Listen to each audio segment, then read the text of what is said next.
Let's now continue building our game and actually implement the game logic itself. And with game logic, I basically mean implementing the way how the game works. So we need to implement what happens when the guess is correct, so when it's equal to the secret number. We also need to implement what happens when the guess is too low or when it's too high. So basically we have these three scenarios. And to start, we actually need to define that secret number.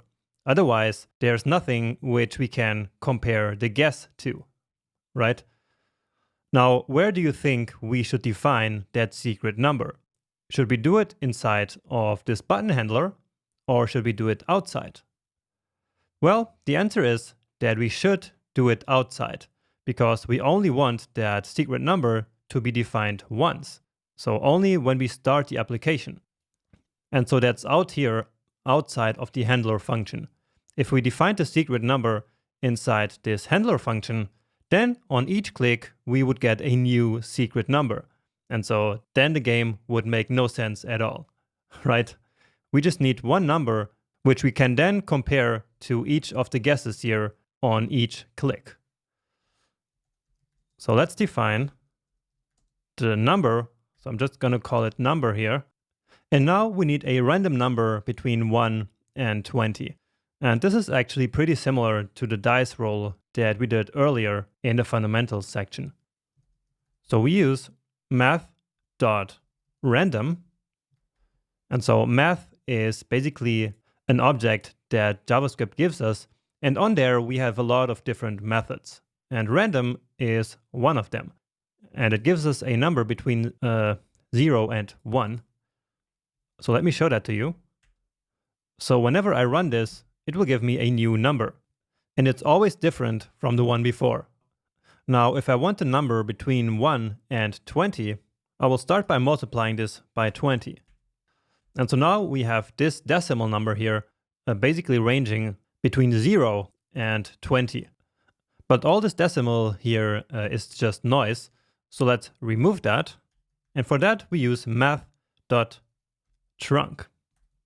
And I'm doing all of this here in the console, so you can see how this is building up. Okay. And so now I have a number which goes from 0 to 19. Because the result of this here will never really include the number 20. It might only include like 19.999999. But now we're cutting off that decimal part. And so we are now left with a number between 0 and 19. And so to elevate it to between 1 and 20, all we have to do is to add 1 here. And with this, we make sure that the number is always between these two boundaries. So let's grab this now. So now that it works, and put it here. And with this, we have our secret number. Now in the real game, the number will obviously be hidden, so behind this question mark.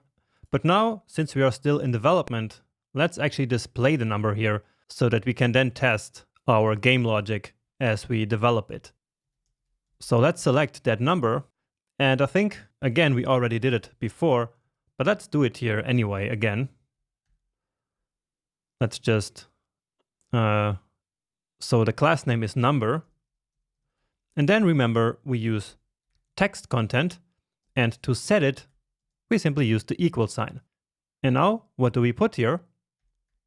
Well, just the number that we just calculated. And now, as I save it, watch what happens. Here we now have our random number.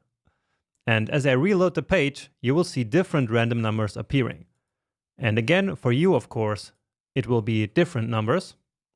And you see here 20, which is actually the maximum.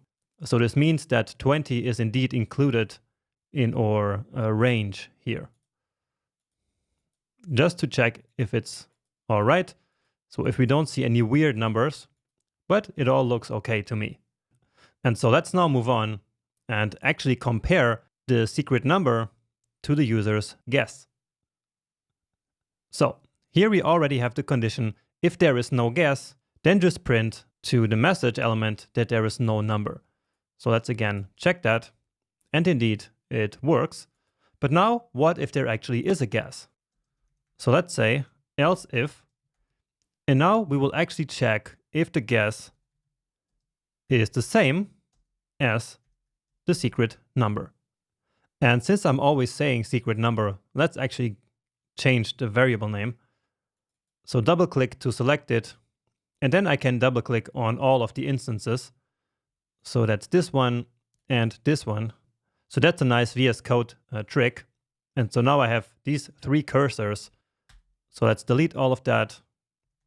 Secret number.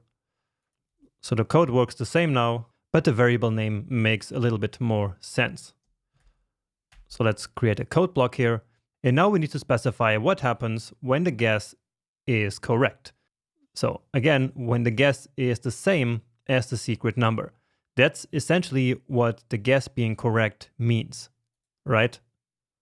So what should happen then is that the correct number message should be displayed. So let's copy that and put that here. And for now, that's actually it. So I'll just give it a save now. And so let's actually test this.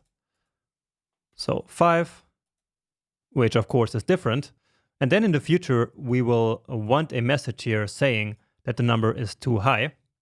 So we're going to do that in a second. But now let's just put the correct number here.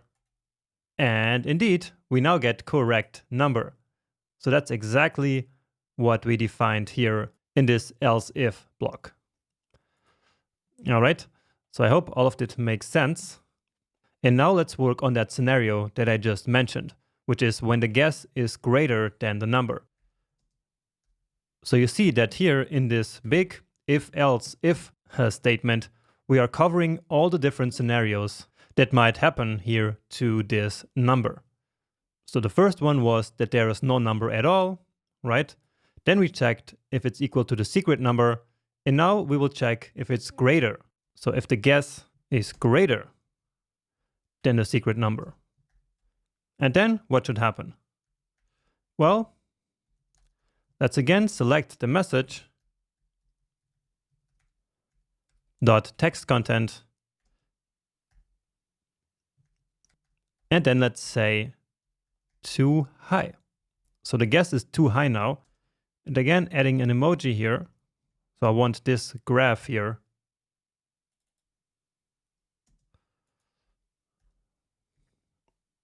Okay. And now also, since we are working on this, let's account for the last situation or the last scenario as well, which is that the guess is lower than the secret number. So guess below secret number. And with this, we covered all the scenarios. Let's just copy this one now. Too low. And now we're using the adder graph here. Give it a save and let's test it. So right now we know that it's a 3. So let's try 12. And so now we should see too high. And yes, it works. Now let's test 1, which is too low. And it works again. And now let's test 3, which is correct. And indeed it is. Great. So that's working already. Now let's move on to the next step, which is to work with the score here. So remember that each time that we guess a wrong number, our score should decrease. So let me show that here to you again. So let's say 5 and see how it starts at 20, just like in our code. But now as I check wrong, so it's too high, and now the score decreased to 19. So let me check another one. And so now you see that my number goes down each time that I do a wrong guess. And so let's implement that in our code here as well. So as you see here, we start with a score of 20. And now in these two scenarios where the guess is wrong, so here where it's above and here where it's below, we want to decrease that score by 1, right? Because again, each time that there is a wrong guess, the score should decrease by 1. So how should we do that? And I can think of two ways of doing that. The first way is to read the score from here, then decrease it by 1, and then print it here again. So that would be the first way of doing it, but there is a better way. And the better way is to actually create a variable for the score in the code and then update that variable, so basically to decrease that variable, and then display the value of that variable here in this score label. And by doing that, we have our data also in the code and not just on the DOM. And so that's always a very good thing to do. So let me do that now, and then I will explain it a little bit better.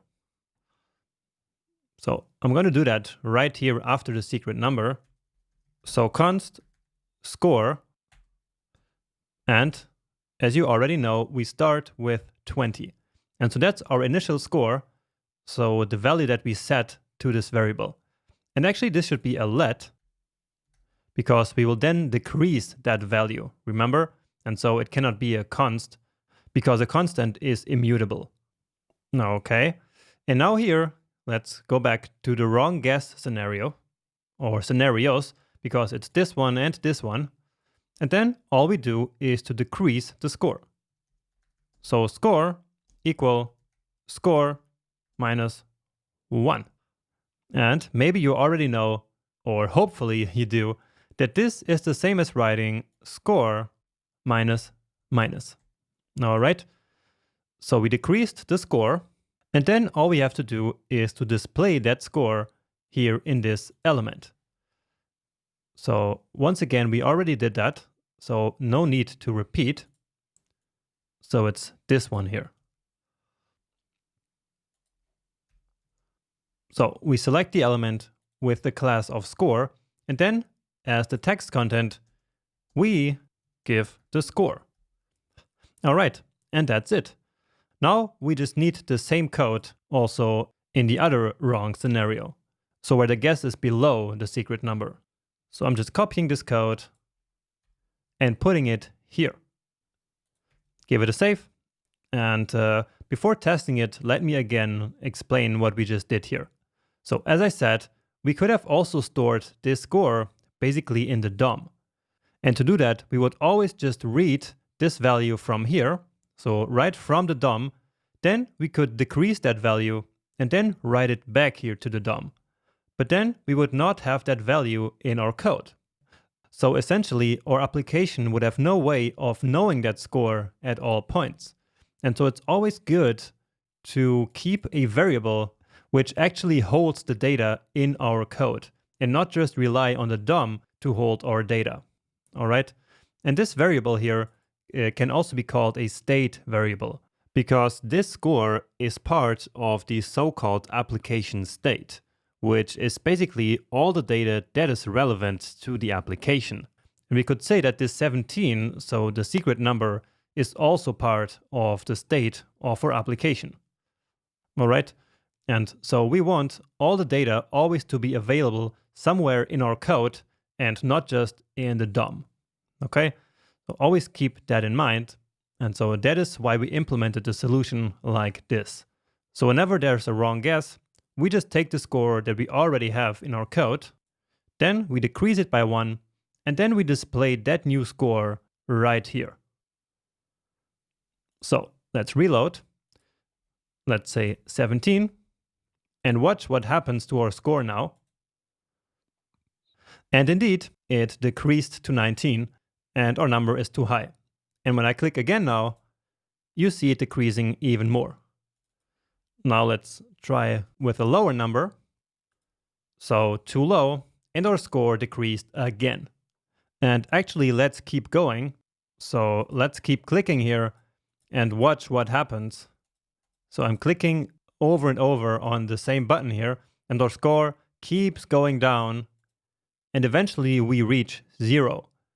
And at this point, we should basically lose the game, right? But as you see here, nothing of course happens. And we can keep clicking here and go until infinity, and our program will of course not care, because our program obviously has no idea of losing or of winning the game, right? It is completely on us to write all that logic. So basically what this means is that all of this checking here, so doing all this here, should only happen whenever the score is still above 0. And then when the score is actually 0, then we should get some kind of message here saying that we lost the game. So let's quickly do that here inside of this scenario. So basically we need another if statement here inside this already else if block. And that's of course not a problem at all. We can perfectly have one if inside of the other. So what I was just saying is that this here, all of this, should basically only happen while the score is still above 0. So let's do that. So if score is above 0, only then do all of this. All right, and now else, so basically if it is 0, then we want to display another message. So we want to say, you lost the game with some losing emoji. So I'm going to use this one here. So that's an explosion, I believe. So let's test that now. And we only implemented this for when the guess is above the secret number. So let's now use 12. It's too high. And now let's keep going to test what happens.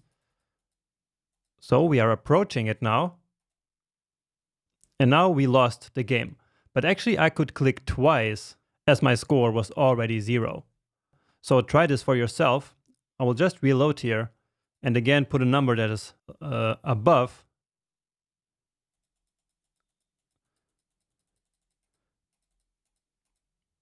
So now the score is 1, and as I click, we should get the message, you lost the game. So let's try. And it didn't happen yet. And it did not happen because the score was indeed still greater than 0 here, right?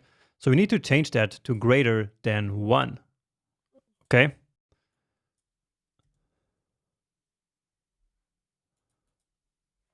So again, a larger number.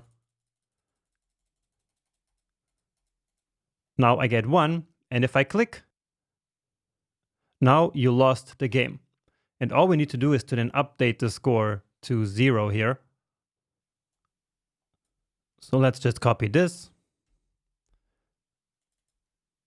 write 0, and then before we test it, we can actually copy the same code to this other scenario. Now, as you can see, we are creating a lot of duplicate code, and we will fix that by the end of this project. But for now, let's just keep working on this. And the only thing that really changes here is this message. So you see that here is some potential to eliminate duplicate code. But again, we will take care later of that. For now, let's just make it work. Okay, and with this, I think we're actually finished. Let's just test it. So 5 is too low. So let's keep going down. And you lost the game. Great. Now let's test a larger number. And I keep clicking here. And now we lost the game too. Great. So our game logic is already working, and actually the game itself is also kind of working already. There's just two things that are missing here, which is the high score and this play again button. But before implementing that functionality, in the next video, we're going to talk a little bit about CSS and how we can manipulate styles using JavaScript.